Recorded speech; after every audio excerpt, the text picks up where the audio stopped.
I got my PhD in the field of organic chemistry, postdoc at Stanford University, joined the group of a man who was going to win a Nobel Prize in chemistry, voted one of the top 50 most influential minds in the world. I was a visiting scholar at Harvard University. I've spoken at every major university in this country, have over 650 research publications, voted the R&D magazine Scientist of the Year. I'm in the National Academy of Inventors. I'm a member of the American Association for the Advancement of Science, over 120 patents, started 7 or 8 companies. We work in areas that range from medicine to material science to electronics, computer memory, medical devices. We work across a broad range of areas. But more than any of that, what means the most to me is that I'm a Jew who believes that Jesus is the Messiah. I grew up just outside of New York City. I thought everybody was Jewish. I didn't even know that there was anything else. I had no particular interest in that, other than when all my friends were getting bar mitzvahed or bat mitzvahed, and then I would attend, of course, every week. There was never really any excitement for me. I remember once I even tried to talk to a rabbi. He just brushed me off. There was very little explanation for me. I remember when I went to college, I started meeting a number of people that said that they were born-again Christians, which was sort of an odd term. What's born again? What do you mean, born again? One person saw me in the laundry room. He said, "Do you mind if I give you an illustration of the gospel?" And I remember we sat there and he actually started to draw a picture. A cliff with a man on one side, and he drew a little man, and then another cliff with God on the other side, and a big chasm in between that he labeled with sin. And I looked at him, I said, "I'm not a sinner. I've never killed anyone. I never robbed a bank. How could I be a sinner?" And he had me read a verse from the Bible. "For all have sinned and fall short of the glory of God." In modern Judaism, we never really talked about sin. I don't remember ever talking about sin in my home. So he turned to another passage. Jesus said, "I say to you that everyone who looks upon a woman with lust for her has already committed adultery with her in his heart." Pow! I felt just as if I had been punched right in the chest. Here I was, new in college. I didn't think anybody knew. I would pick up these magazines and I became addicted to pornography. It was just through those magazines. And all of a sudden, something that's written in the Bible, somebody who lived 2,000 years ago is calling me out on it. And I felt immediately convicted. And that now I realized I was a sinner.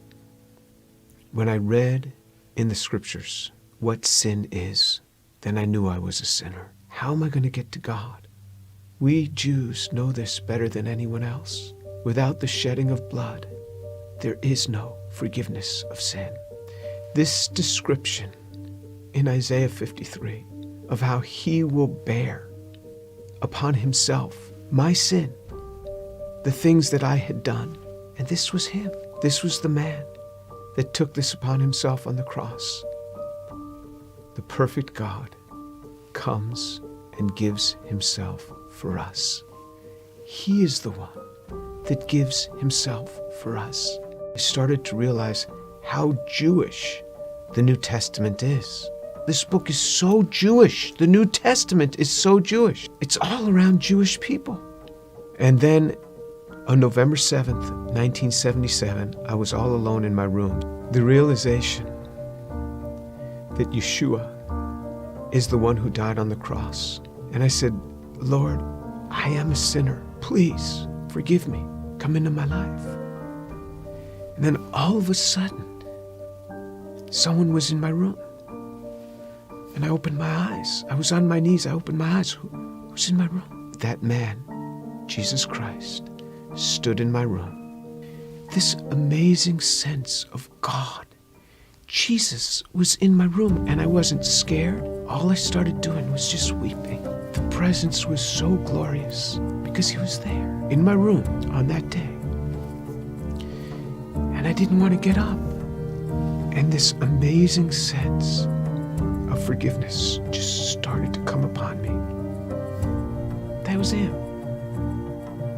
Finally, I got up. I didn't know what to do. I didn't know who to tell. Here's this Jewish kid from New York City. What am I going to say? My cousins were shocked. How could you do that? You're Jewish. Telling my mother how I had invited Jesus into my life. She didn't say much. She was weeping. She told my father they weren't happy at all. And she said, I don't blame them for killing Jesus after the things that he said. Who is he to come against these religious leaders that have dedicated their lives to helping people and to tell them that they are whitewashed tombs? Who is he, this young man in his 30s, to say this to these scholars? He got what he deserved. And my mother's a very deep, pensive, careful reader. She read from Genesis right on through the Tanakh, the whole thing. When she got done, I said, what did you think? She said, God warned us over and over again. He warned us. When my daughter was about 15, my mother and father came to visit us. At one point, my mother went into her room for several hours. She came out. She said, quite a young girl you have. She talked to me for a long time. She started reading the Bible again, both the Old and the New Testament. One day, not long after that, she called me on the phone at the age of 72. She said, Jimmy, you wouldn't believe what happened. I said, what happened? She said, I was just reading. And it hit me. It hit me. The way he gave his life. I believe it now. Jesus is the Son of God.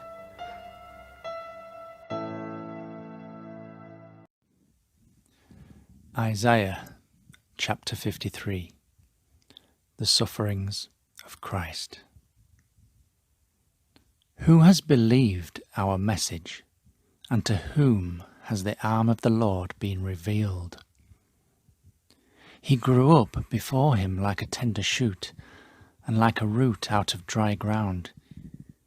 He had no beauty or majesty to attract us to him, nothing in his appearance that we should desire him. He was despised and rejected by mankind, a man of suffering and familiar with pain. Like one from whom people hide their faces, he was despised, and we held him in low esteem. Surely he took up our pain and bore our suffering. Yet we considered him punished by God, stricken by him, and afflicted. But he was pierced for our transgressions. He was crushed for our iniquities. The punishment that brought us peace was on him, and by his wounds we are healed. We all, like sheep, have gone astray. Each of us has turned to our own way, and the Lord has laid on him the iniquity of us all. He was oppressed and afflicted, yet he did not open his mouth. He was led like a lamb to the slaughter, and as a sheep before its shearers is silent, so he did not open his mouth. By oppression and judgment he was taken away. Yet who of his generation protested? For he was cut off from the land of the living. For the transgression of my people he was punished. He was assigned a grave with the wicked and with the rich in his death, though he had done no violence, nor was any deceit in his mouth. Yet it was the Lord's will to crush him and cause him to suffer. And though the Lord makes his life an offering for sin, he will see his offspring and prolong his days, and the will of the Lord will prosper in his hand. After he has suffered, he will see the light of life and be satisfied. By his knowledge my righteous servant will justify many, and he will bear their iniquities. Therefore I will give him a portion among the great, and he will divide the spoils with the strong, because he poured out his life unto death, and was numbered with the transgressors. For he bore the sin of many, and made intercession for the transgressors.